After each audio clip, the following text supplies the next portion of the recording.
নমস্কার, চন্দ্রবাবু কথা বলছেন। আমি মধুরিমা বলছি দৃষ্টিভঙ্গি থেকে। হ্যাঁ, নমস্কার।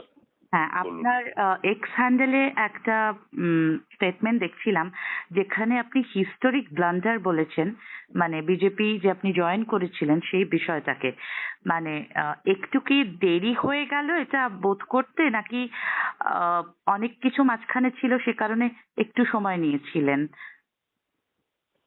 দেখুন, আমি প্রচেষ্টা নিয়েছিলাম, যেহেতু আমাকে আহ, আমন্ত্রণ করা হয়েছিল, আমাকে অনুরোধ করা হয়েছিল ভারতীয় জনতা পার্টির সাথে যুক্ত হতে, তাই আমি হয়েছিলাম। তবে আমার রাজনীতি একেবারে সাম্প্রদায়িক রাজনীতি বা বিভাজন রাজনীতির বিপক্ষে।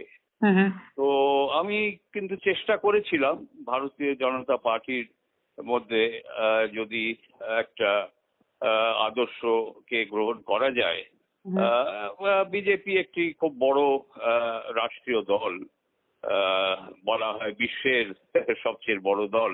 তো আমি ভেবেছিলাম বিভিন্ন মতামত এই দলের মধ্যে প্রকাশিত করা যাবে, সেই মতামত বা সেই আদর্শর উপর ভিত্তি করে কাজও করা যাবে। কিন্তু সেটি সম্ভব হয়নি।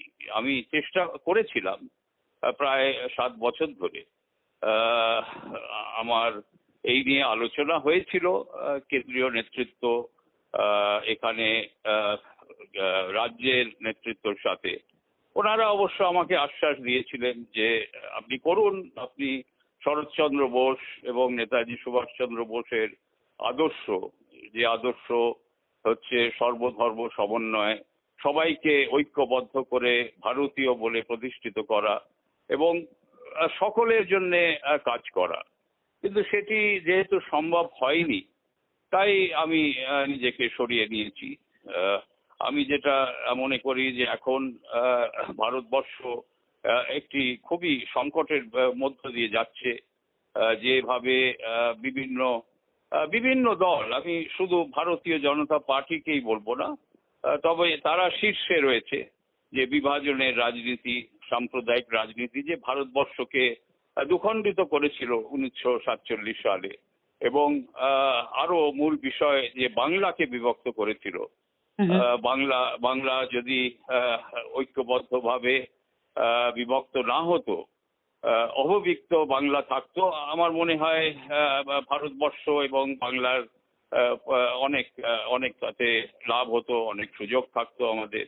সেটি হয়নি, যেহেতু কিছু সাম্প্রদায়িক নেতা সেই সময়, শ্যামাপ্রসাদ মুখার্জি, যিনি খুবই শ্রদ্ধেয় ব্যক্তিত্ব, তিনি স্কলার ছিলেন, শিক্ষা জগতের ওনার খুবই সুনাম ছিলেন, কিন্তু রাজনৈতিক ক্ষেত্রে উনি সাম্প্রদায়িক নেতা ছিলেন, বিভাজনের রাজনীতি করেছেন। তাই বাংলা, তবে ওনার জন্য শুধু নয়, এর জন্য কংগ্রেস মূলত দায়ী, কিন্তু আহ, শ্যামাপ্রসাদ মুখার্জিও সমর্থন করেছিলেন। আবার দেখা যাচ্ছে বাংলাকে বিভক্ত করার একটি প্রচেষ্টা, বিভিন্ন জায়গায় বক্তব্য রাখা হয় নেতৃত্বের পক্ষ থেকে।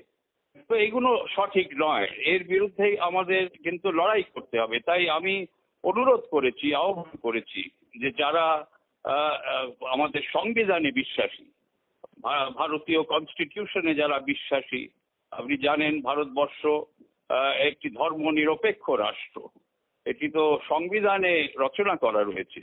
তাই সেই সংবিধানকে যারা সম্মান করতে শিখেছে, তাদের আমি ঐক্যবদ্ধ হতে অনুরোধ করছি। একত্রিত হয়ে এই সাম্প্রদায়িক রাজনীতি, বিভাজনের রাজনীতি যারা করে, তাদের পরাজিত করার সময় এসেছে, এবং সেটি খুবই প্রাসঙ্গিক আজকে। কেন আবার কিন্তু এই ভারতবর্ষ আবার শুধু দুখণ্ডিত নয়, খণ্ড খণ্ড হয়ে যাবে। আমার যে ধারণা, যে বিভিন্ন রাজ্য আলাদা আলাদা রাষ্ট্র হতে চলেছে, যদি আমরা এই বিভাজনের রাজনীতি, সাম্প্রদায়িক রাজনীতির বিরুদ্ধে লড়াই করে তাদের পরাজিত না করতে পারি। এক্ষেত্রে আপনি যেটা সোশ্যাল মিডিয়ায় লিখেছেন, এরপরে কোনো রাজনৈতিক, যে কোনো রাজনৈতিক দল থেকে আপনার কাছে কোনো প্রতিক্রিয়া চাওয়া বা আপনাকে যোগাযোগ করা এখনো পর্যন্ত ঘটেছে? না, এখনো হয়নি। আমি তো এই সবে মাত্র এটি প্রকাশ্যে বলেছি।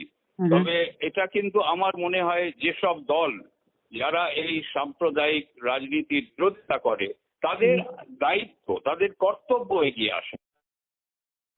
বেশ, অনেক ধন্যবাদ আপনাকে কথা বলার জন্য।